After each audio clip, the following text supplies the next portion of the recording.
ನಮಸ್ತೆ ಎಲ್ಲರಿಗೂ. Welcome to your channel. ನೋಡಿ, ಅಧ್ಯಯನ 13 ದೆಹಲಿಯ ಸುಲ್ತಾನರು. ಈ ಒಂದು ಅಧ್ಯಯನ ಕೂಡ ಓದುತ್ತಾ ಹೋಗೋಣ. ನೋಡಿ, ಇಲ್ಲಿಂದ ಶುರುವಾಗುತ್ತೆ. ಓಕೆ. ನೋಡಿ, ನಮ್ಮ ದೇಶದ ಮೇಲೆ 8ನೇ ಶತಮಾನದಿಂದ ಮೊದಲುಗೊಂಡು ಮೇಲೆ ವಿದೇಶಿ ಆಕ್ರಮಣಗಳು ನಡೆದವು. ಆಕ್ರಮಣಕಾರರು ವಾಯುವ್ಯ ಸರಹದ್ದಿನಿಂದ ಬಂದವರಾಗಿದ್ದರು. ಸಂಪತ್ತಿನ ಲೂಟಿ, ರಾಜ್ಯ ವಿಸ್ತರಣೆ ಮತ್ತು ಇಸ್ಲಾಂ ಮತ ಪ್ರಸಾರ ಇವು ದಾಳಿಗಳ ಉದ್ದೇಶವಾಗಿದ್ದವು. ಅದೇ ರೀತಿಯಾಗಿ ಮೊದಲನೇದಾಗಿ ಅರಬ್ಬರ ದಾಳಿ.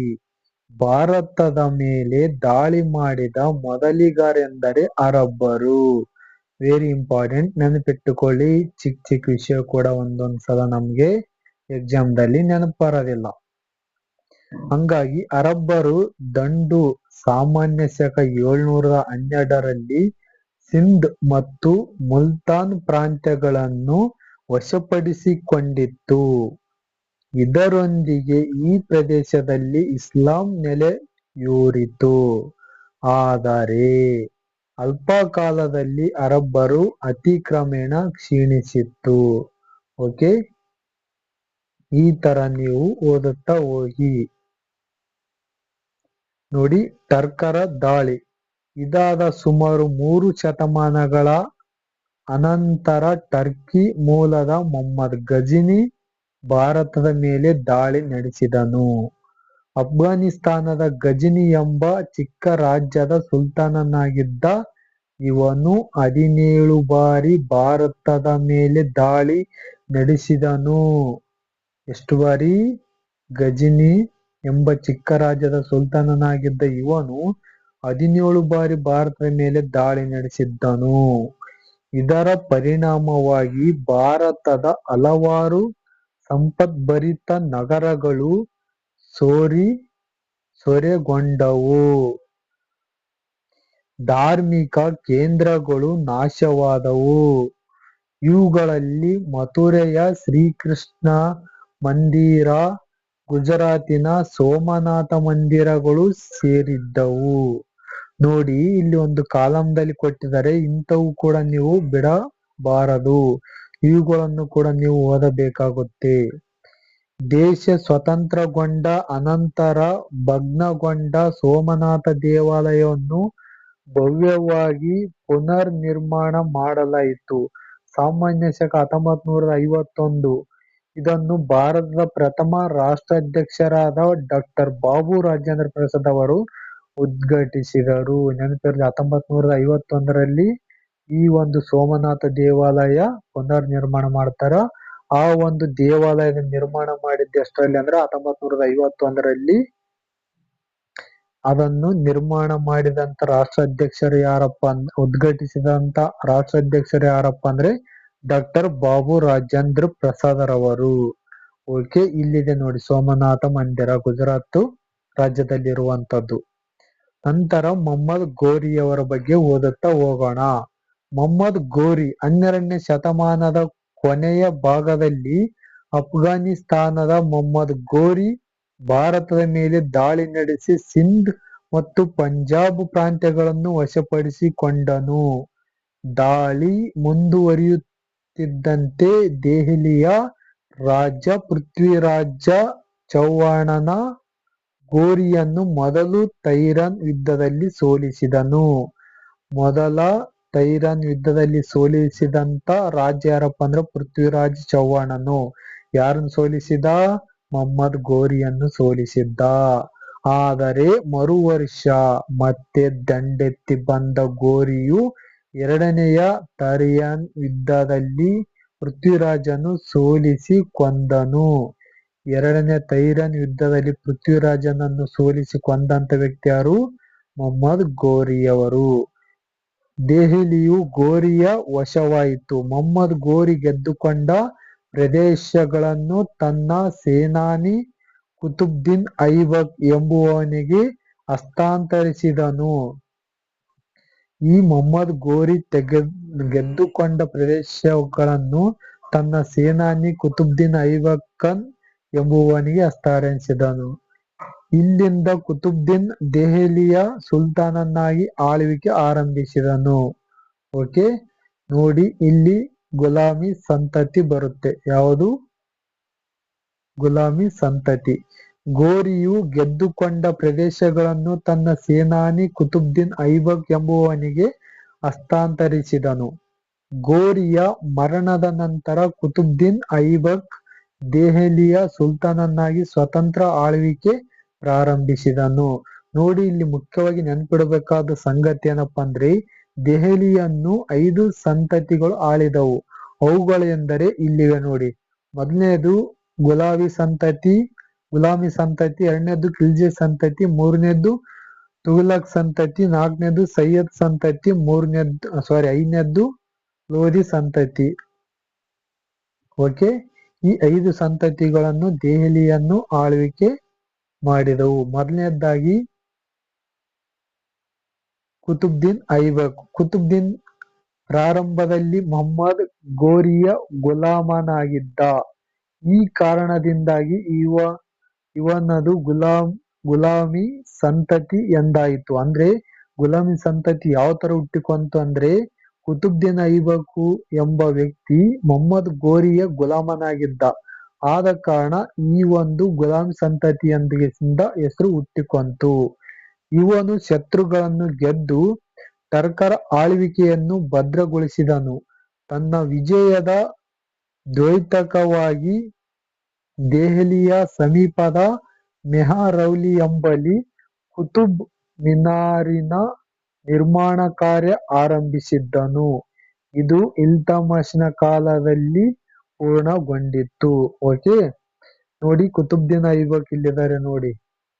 ಒಂದ್ಸಲ ಚಿತ್ರಣ ಅವ್ರದ್ದು ನೋಡಿಕೊಂಡು ಬಿಡಿ. ದೆಹಲಿಯ ಸುಲ್ತಾನರ ಕಾಲದಲ್ಲಿ ಅಧಿಕಾರ ಸೂತ್ರವನ್ನು ಹಿಡಿದ ಏಕೈಕ ಮಹಿಳೆಯೆಂದರೆ ರಜಿಯಾ ಸುಲ್ತಾನ. ಓಕೆ, ದೆಹಲಿಯ ಸುಲ್ತಾನರ ಕಾಲದಲ್ಲಿ ಅಧಿಕಾರ ಸೂತ್ರವನ್ನು ಹಿಡಿದಂತ ಏಕೈಕ ಮಹಿಳೆಯೆಂದರೆ ರಜಿಯಾ ಸುಲ್ತಾನ. ಈ ಧೀರೆಯು ಆಸ್ಥಾನದಲ್ಲಿ ನ್ಯಾಯ ನೀಡುತ್ತಿದ್ದಳು. ಗಂಡುಡುಗೆಗೆ ತೊಟ್ಟು ರಣರಂಗಕ್ಕೆ ಧುಮುಕುತ್ತಿದ್ದಳು. ಆಸ್ಥಾನದ ಸರದಾರರು ಮಹಿಳೆಯರ ಆಳ್ವಿಕೆಯನ್ನು ಸಹಿಸದೆ ಅವಳನ್ನು ಕೊಂದರು. ನೋಡಿ, ಮಹಿಳೆ ಕೂಡ ಏನಪ್ಪಾ ಅಂದ್ರ ಒಂದು ರಾಜ್ಯ ಭಾರ ಮಾಡಿರ್ತಕ್ಕಂತ ಒಂದು ಸಂಗತಿ ಕೂಡ ಇತಿಹಾಸದಲ್ಲಿ ಇದೆ. ನೋಡಿ, ಇಲ್ಲಿದ್ದಾರೆ ನೋಡಿ, ರಜಿಯಾ ಸುಲ್ತಾನ್ ಅವರ ಚಿತ್ರ ಇದೆ. ನಂತರ ಇಲ್ಲಿ ಕುತುಬ್ ಮಿನಾರ್ ಅಂದ್ರೆ ದೆಹಲಿ ಇರುವಂತ ಕುತುಬ್ ಮಿನಾರ್ ಒಂದು ಚಿತ್ರಣ ಕೂಡ ಇದೆ. ಒಂದ್ಸಲ ನೋಡಿಕೊಳ್ಳಿ. ನಂತರ ಏನಪ್ಪಾ ಅಂದ್ರೆ ಈ ಒಂದು ಮುಂದುವರೆದ್ದು ಯಾವುದಪ್ಪ ಅಂದ್ರೆ ಖಿಲ್ಜಿ ವಂಶಿ. ಓಕೆನಾ, ಗುಲಾಮಿ ಸಂತತಿಯ ಅನಂತರ ಖಿಲ್ಜಿ ವಂಶಿ ಅಧಿಕಾರಕ್ಕೇರಿತು. ಖಿಲ್ಜಿಗಳಲ್ಲಿ ಅಲ್ಲಾವುದ್ದೀನ್ ದೆಹಲಿಯ ಸುಲ್ತಾನರಲ್ಲೇ ಬಲಶಾಲಿಯಾಗಿದ್ದನು. ಈತನದು ಸೈನಿಕ ಆಡಳಿತವಾಗಿತ್ತು. ಓಕೆ, ಧೋರಣೆಗಳು. ಅಲ್ಲಾವುದ್ದೀನನು ಆಡಳಿತ, ಸೈನ್ಯ ಮತ್ತು ಆರ್ಥಿಕ ಕ್ಷೇತ್ರಗಳಲ್ಲಿ ಸುಧಾರಣೆಗಳನ್ನು ಜಾರಿಗೆ ತಂದನು. ಅಗತ್ಯ ವಸ್ತುಗಳ ಮಾರಾಟದ ಮೇಲೆ ಹತೋಟಿಯನ್ನಿಟ್ಟುಕೊಂಡನು. ಮಾದಕ ಪದಾರ್ಥ ಸೇವನೆ, ಜೂಜಾಟ ನಿಷೇಧ ಮಾಡಿದ. ತಪ್ಪಿತಸ್ಥರೆಂದು ಕಂಡವರನ್ನು ಕ್ರೂರವಾಗಿ ದಂಡಿಸಿದ. ಅಲ್ಲಾವುದ್ದೀನ್ ಖಿಲ್ಜಿ ಇಲ್ಲಿದ ನೋಡಿ, ಇವರೇ. ದಂಡಯಾತ್ರೆಗಳು. ಭಾರತ ದೇಶವನ್ನು ಪೂರ್ಣವಾಗಿ ಗೆದ್ದುಕೊಳ್ಳಬೇಕೆಂಬುದು ಅಲ್ಲಾವುದ್ದೀನನ ಆಕಾಂಕ್ಷೆಯಾಗಿತ್ತು. ಪ್ರಾರಂಭದಲ್ಲಿ ತನ್ನ ಸೈನಿಕ ಶಕ್ತಿಯಿಂದ ಉತ್ತರ ಭಾರತವನ್ನು ಗೆದ್ದುಕೊಂಡನು. ದಕ್ಷಿಣ ಭಾರತವನ್ನು ವಶಪಡಿಸಿಕೊಳ್ಳಲು ತನ್ನ ಆಪ್ತ ಗುಲಾಮನಾದ ಮಲಿಕ್ ಕಾಫರ್ ಎಂಬ ಸೇನಾನಿಯನ್ನು ಭಾರೀ ಸೇನಾಪಡೆಯೊಂದಿಗೆ ಕಳುಹಿಸಿದನು. ಮಲಿಕ್ ಕಾಫೂರ್ ದಕ್ಷಿಣ ಭಾರತದ 4 ರಾಜ್ಯಗಳ ರಾಜಧಾನಿಗಳನ್ನು ಕೊಳ್ಳೆ ಹೊಡೆದನು. ನೆಕ್ಸ್ಟ್ ನೋಡಿ ಇಲ್ಲಿ ಮಲ್ಲಿಕಾಫರ್ ಆಕ್ರಮಣ ಮಾಡಿದಂತ ರಾಜ್ಯಗಳೆಂದರೆ ಮಹಾರಾಷ್ಟ್ರದ ಯಾದವರು ರಾಜಧಾನಿ ದೇವಗಿರಿಯಾಗಿತ್ತು. ತೆಲಂಗಾಣದ ಕಾಕತೀಯರು ವಾರಂಗಲ್, ಕರ್ನಾಟಕದ ಹೊಯ್ಸಳರು ದ್ವಾರಸಮುದ್ರ ಮತ್ತು ತಮಿಳುನಾಡಿನ ಪಾಂಡ್ಯರು ಮಧುರೈ.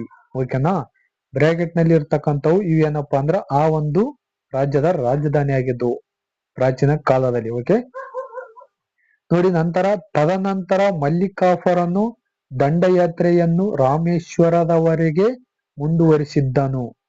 ಅಲ್ಲಿ ಅನೇಕ ದೇವಾಲಯಗಳನ್ನು ಲೂಟಿ ಮಾಡಿದನು. ದನ ಕನಕಾದಿಗಳು ಭಾರಿ ಪ್ರಮಾಣದಲ್ಲಿ ಸೂರೆಗೊಂಡವು. ದಕ್ಷಿಣ ಭಾರತದಿಂದ ದೆಹಲಿಗೆ ಇಷ್ಟೊಂದು ಪ್ರಮಾಣದಲ್ಲಿ ಸಂಪತ್ತಿನ ಹೊಳೆ ಹಿಂದೆಂದೂ ಹರಿದು ಹೋಗಿರಲಿಲ್ಲ. ಅಲ್ಲಾವುದ್ದೀನನು ಅಮೀರ್ ಖುಸ್ರು, ಅಮೀರ್ ಹಸನ್ ಮುಂತಾದ ಪರ್ಷಿಯನ್ ಕವಿಗಳನ್ನು ಪ್ರೋತ್ಸಾಹಿಸಿದನು. ದೆಹಲಿಯ ಸಿರಿ ಎಂಬ ಕೋಟೆಯನ್ನು ಕಟ್ಟಿಸಿದನು. ಅಲೈ ದರ್ವಾಜ್ ಇವನ ಭವ್ಯ ರಚನೆ. ಅಲ್ಲಾವುದ್ದೀನನ ಅಂತ್ಯಕಾಲ ದುಃಖಮಯವಾಗಿತ್ತು. ಅರಮನೆಯಲ್ಲಿ ದಂಗೆಗಳಾದವು. ಕೊನೆಗೆ ಮಲ್ಲಿಕಾಫರ್ ಅಧಿಕಾರ ದಾಹದಿಂದ ಅಲ್ಲಾವುದ್ದೀನನ್ನು ಕೊಲೆ ಮಾಡಿ ಪಟ್ಟವೇರಿದ. ಆದರೆ ಆತನನ್ನು ಕೊಲ್ಲಲಾಯಿತು. ಅಲ್ಪ ಕಾಲದಲ್ಲಿ ಖಿಲ್ಜಿ ಸುಲ್ತಾನರ ಆಳ್ವಿಕೆ ಕೊನೆಗೊಂಡು ತುಘಲಕರ ಅಧಿಕಾರಕ್ಕೆ ಬಂದರು. ನೋಡಿ, ಈಗ ಒಂದು ತುಘಲಕರ ವಂಶದ ಬಗ್ಗೆ ನೋಡ್ತಾ ಹೋಗೋಣ. ಓಕೆ, ಸಂತತಿ, ತುಘಲಕರ ಸಂತತಿ. ತುಘಲಕ ಸುಲ್ತಾನರಲ್ಲಿ ಮೊಹಮ್ಮದ್ ಬಿನ್ ತುಘಲಕ್ ಪ್ರಮುಖನು. ಇವನು ವಿದ್ವಾಂಸಿಯಾಗಿದ್ದನು, ಆದರೆ ಆತುರ ಮುಂಗೋಪಿಯಾಗಿದ್ದನು. ವ್ಯವಹಾರ ಕೌಶಲ್ಯ ಕಡಿಮೆ ಮತ್ತು ವಿಚಿತ್ರ ಗುಣ ಸ್ವಭಾವವಾಗಿದ್ದನು. ಓಕೆನಾ. ಆಡಳಿತ ಪ್ರಯೋಗಗಳು. ಆಡಳಿತ ಸುಧಾರಣೆಗಾಗಿ ಮೊಹಮ್ಮದ್ ಬಿನ್ ತುಘಲಕನು ಹಲವು ಪ್ರಯೋಗಗಳನ್ನು ನಡೆಸಿದನು. ಅವುಗಳಲ್ಲಿ ಮುಖ್ಯವಾದವು ರಾಜಧಾನಿಯ ವರ್ಗಾವಣೆ. ದೆಹಲಿಯ ಬದಲು ಭಾರತದ ಮಧ್ಯಭಾಗದಲ್ಲಿರುವ ದೇವಗಿರಿಯನ್ನು ರಾಜಧಾನಿಯನ್ನಾಗಿ ಮಾಡಿದರೆ ಅದು ಸಾಮ್ರಾಜ್ಯದ ಕೇಂದ್ರದಲ್ಲಿ ಇದ್ದಂತಾಗುತ್ತದೆ ಎಂಬುದು ಮೊಹಮ್ಮದನಿಗೆ ನಂಬಿಕೆಯಾಗಿತ್ತು. ಅಲ್ಲದೆ ರಾಜಧಾನಿಯನ್ನು ದಕ್ಷಿಣಕ್ಕೆ ಸ್ಥಳಾಂತರಿಸಿದರೆ ಮುಂದೆ ದಕ್ಷಿಣದ ರಾಜ್ಯಗಳಿಗೆ ದಾಳಿ ನಡೆಸುವುದು ಸುಲಭವಾಗುತ್ತದೆಂಬ ಲೆಕ್ಕಾಚಾರವು ಅವನದಾಗಿತ್ತು. ದೆಹಲಿಯಿಂದ 700 ಮೈಲು ದೂರದಲ್ಲಿದ್ದ ದೇವಗಿರಿಯ ದೌಲತಾಬಾದ್ ಎಂದು ಹೆಸರಿಟ್ಟು ದೆಹಲಿಯ ಜನ ಅಲ್ಲಿಗೆ ಹೋಗಬೇಕೆಂದು ಕಟ್ಟಾಜ್ಞೆ ಹೊರಡಿಸಿದನು.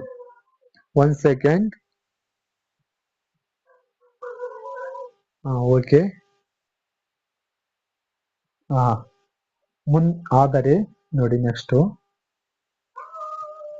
ಆದರೆ ವಲಸೆ ಹೊರಟ ಜನ ಅನುಭವಿಸಿದ ಕಷ್ಟ ಹೇಳತೀರದು. ಎಷ್ಟು ಜನ ದಾರಿಯಲ್ಲೇ ಮಡಿದರು. ತಾನು ಮಾಡಿದ್ದು ಪ್ರಮಾದವಾಯಿತೆಂದು ಮನಗಂಡ ಅವನು ಜನರ ಮತ್ತೆ ದೆಹಲಿಗೆ ಹಿಂತಿರುಗುವಂತೆ ಅಪ್ಪಣೆ ಮಾಡಿದ. ಇವನು ತಪ್ಪು ನಿರ್ಧಾರದಿಂದ ಬದುಕಿ ಉಳಿದು ದೆಹಲಿಗೆ ಮರಳಿದವರು ಕೆಲವೇ ಜನ ಮಾತ್ರ. ಮೊಹಮ್ಮದನ ಇನ್ನೊಂದು ಆಡಳಿತ ಪ್ರಯೋಗವೆಂದರೆ ಬೆಳ್ಳಿಯ ನಾಣ್ಯಗಳ ಬದಲು ಅಷ್ಟೇ ಮುಖಮೌಲ್ಯವುಳ್ಳ ತಾಮ್ರದ ನಾಣ್ಯಗಳನ್ನು ಚಲಾವಣೆಗೆ ತಂದದ್ದು. ಆದರೆ ತಾಮ್ರದ ನಾಣ್ಯಗಳನ್ನು ಟಂಕಿಸುವ ಅಧಿಕಾರ ಸರ್ಕಾರಕ್ಕೆ ಮಾತ್ರವೇ ಸೇರಿದ್ದು ಎಂಬ ರಾಜಾಜ್ಞೆಯನ್ನು ಅವನು ಹೊರಡಿಸಲಿಲ್ಲ. ಪರಿಣಾಮವಾಗಿ ಸಿಕ್ಕವರೆಲ್ಲ ತಾಮ್ರದ ನಾಣ್ಯಗಳನ್ನು ತಯಾರಿಸಿದರು.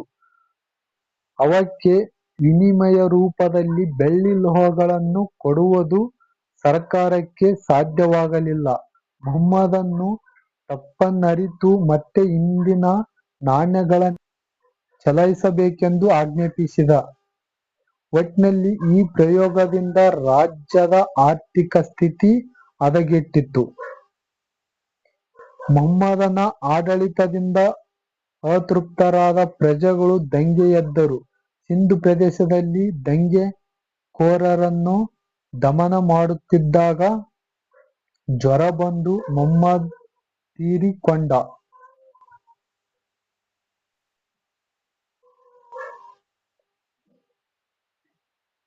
ಗುಲಾಮಿ ಸಂತತಿ ಖಿಲ್ಜಿ ಮತ್ತು ತುಘಲಕರ ಅನಂತರ ಸಯ್ಯದ್ ಮತ್ತು ಲೋಧಿಗಳು ಅಲ್ಪಕಾಲ ದೆಹಲಿಯಿಂದ ಆಳ್ವಿಕೆ ನಡೆಸಿದರು.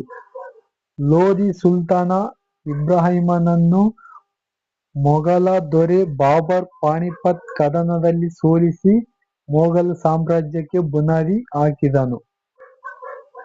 ಓಕೆ, ಅಂದ್ರೆ ಈ ಒಂದು ದೆಹಲಿ ಸುಲ್ತಾನರ ಕೊಡುಗೆಗಳು.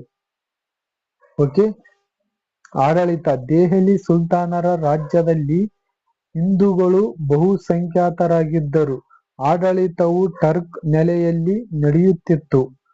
ಮಿಲಿಟರಿ ಶಕ್ತಿಯು ರಾಜ್ಯದ ಬೆನ್ನೆಲುಬು ಆಗಿತ್ತು.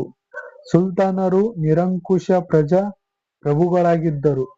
ಬಲ್ಬನ ಎಂಬ ಸುಲ್ತಾನನು ತಾನು ದೇವರ ಪ್ರತಿನಿಧಿ, ದೇವರುಗಳಿಲ್ಲದೆ ಇನ್ಯಾರಿಗೂ ಹೊಣೆಗಾರನಲ್ಲ ಎಂಬುದಾಗಿ ಸಾರಿದ್ದನು. ದೆಹಲಿಯ ಸುಲ್ತಾನರು ಸ್ಥಳೀಯ ರಾಜರ ಪ್ರಬಲ ಪ್ರತಿರೋಧವನ್ನು ಸತತ ಎದುರಿಸಬೇಕಾಗಿತ್ತು. ಅಧಿಕಾರವನ್ನು ಕಳೆದುಕೊಳ್ಳಲು ಭೀತಿ ಸುಲ್ತಾನರನ್ನು ಕಾಡುತ್ತಿತ್ತು. ಅದೇ ರೀತಿ ಆರ್ಥಿಕತೆ. ರೈತರ ಮೇಲಿನ ಭೂಕಂದಾಯದ ಹೊರೆ ವಿಪರೀತವಾಗಿತ್ತು. ಮೊಹಮ್ಮದ್ ಬಿನ್ ತುಘಲಕನು ಕಂದಾಯವನ್ನು ಇನ್ನಷ್ಟು ಹೆಚ್ಚಿಸಿದನಲ್ಲದೆ ಅದನ್ನು ಕಟ್ಟುನಿಟ್ಟಾಗಿ ವಸೂಲಿ ಮಾಡಿದನು. ಪರಿಣಾಮವಾಗಿ ರೈತರು ಎಲ್ಲೆಡೆ ದಂಗೆ ಎದ್ದರು. ನೇಯ್ಗೆಯು ಆ ಕಾಲದ ಬೃಹತ್ ಉದ್ಯಮವಾಗಿತ್ತು. ನಗರ ಪ್ರದೇಶಗಳಲ್ಲಿ ಕಟ್ಟಡ ನಿರ್ಮಾಣ ಕಾರ್ಯ ಬಿರುಸಾಗಿ ನಡೆಯುತ್ತಿತ್ತು. ಇದು ಭಾರಿ ಪ್ರಮಾಣದಲ್ಲಿ ಉದ್ಯೋಗ ಒದಗಿಸಿತ್ತು. ಸುಲ್ತಾನರು ಪ್ರಮುಖವಾಗಿ ಯುದ್ಧಾಶ್ವಗಳನ್ನು ಆಮದು ಮಾಡಿಕೊಳ್ಳುತ್ತಿದ್ದರು. ನೆಕ್ಸ್ಟ್ ನೋಡಿಲ್ಲಿ, ಅಲ್ಲಾವುದ್ದೀನ್ ಖಿಲ್ಜಿಯು ಗುಲಾಮರ ಬೆಲೆಯನ್ನು ಕೂಡ ನಿಗದಿ ಮಾಡಿದ್ದನು. ಗುಲಾಮರನ್ನು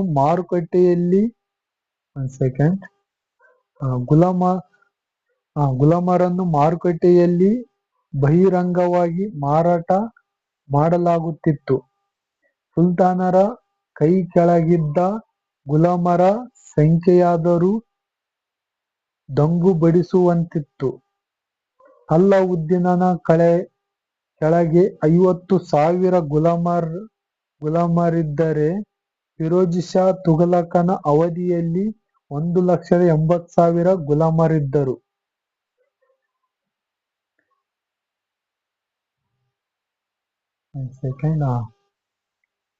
ವಾಸ್ತುಶಿಲ್ಪ ಮತ್ತು ಸಾಹಿತ್ಯ. ದೆಹಲಿಯ ಸುಲ್ತಾನರ ಕಾಲದ ಪ್ರಮುಖ ವಾಸ್ತುಶಿಲ್ಪಗಳೆಂದರೆ ಪ್ರಸಿದ್ಧವಾದ ಕುತುಬ್ ಮಿನಾರ್ 71 ಮೀಟರ್ ಎತ್ತರ ಇದೆ. ಅಲೈ ದರ್ವಾಜ ಎಂಬ ಸುಂದರ ದ್ವಾರ, ಖವಾತ್ ಉಲ್ ಇಸ್ಲಾಂ ಮಸೀದಿ ಮತ್ತು ಸಿರಿ ಕೋಟೆ. ಇದೇ ಕಾಲದಲ್ಲಿ ಉರ್ದು ಭಾಷೆ ರೂಪುಗೊಂಡಿತ್ತು. ಅಮೀರ್ ಖುಸ್ರು ಮತ್ತು ಅಮೀರ್ ಹಸನ್ ಪರ್ಷಿಯನ್ ಭಾಷೆಯ ಹೆಸರಾಂತ ಕವಿ. ಖುಸ್ರು ಸಂಗೀತಗಾರನಾಗಿದ್ದು ತಬಲಾ, ಸಿತಾರ ಮುಂತಾದ ವಾದ್ಯಗಳನ್ನು ರೂಪಿಸಿದನು. ಜೈಸಿ ಎಂಬ ಕವಿ ಉರ್ದುವಿನಲ್ಲಿ ಪದ್ಮಾವತ್ ಎಂಬ ಸೂಫಿ ಕಾವ್ಯ ಬರೆದನು. ರಾಮಾನಂದ, ಕಬೀರ, ರಾಯಿದಾಸ್, ಮೀರಾ ಈ ಕಾಲದಲ್ಲಿದ್ದ ಭಕ್ತ ಸಂತರು. ಕಬೀರದಾಸ್ ನೋಡಿ, ಮೀರಾಬಾಯಿ ಇಲ್ಲಿದ್ದಾರೆ. ಇಲ್ಲಿ ಕಾಲ ಗಣನಿದೆ. ಒಂದ್ಸಲ ಸುಮ್ಕೆ ಕಣ್ಣಾಡಿಸಿ ಓದುತ್ತಾ ಹೋಗಿ ಇವುಗಳನ್ನು.